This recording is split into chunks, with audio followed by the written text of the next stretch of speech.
He was the winner of the 1986 Indy 500 and three-time Champ Car champion. I'm Miranda Lightstone with WatchMojo.com, and today we're talking to Bobby Rahal. You've done a lot of Indy and F1 and different types of racing. Do you regret not doing any other type of racing, like rally or branching out into different aspects of the racing world? I drove one NASCAR race once. That was kind of enough to convince me that I wanted to stay in Indy cars. I'm a road racer, really by education. I enjoyed the oval tracks, but I enjoy the road courses more. For me, and for everybody who came up to Canada to race Formula Atlantic, we all wanted to go to Formula One. That was the goal.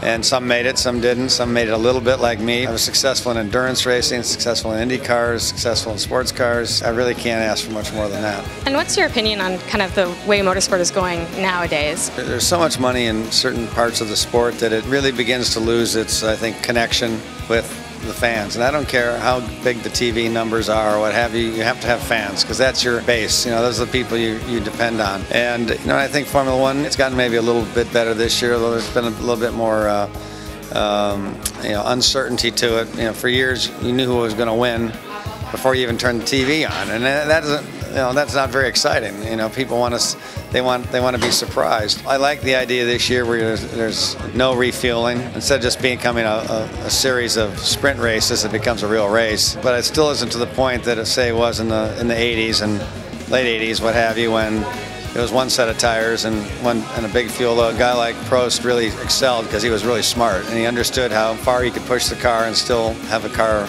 he could compete with at the end of the race. And I don't know if anybody would know how to do that today. What kind of advice can you give a daily driver to improve their driving skills? Stay off the cell phone.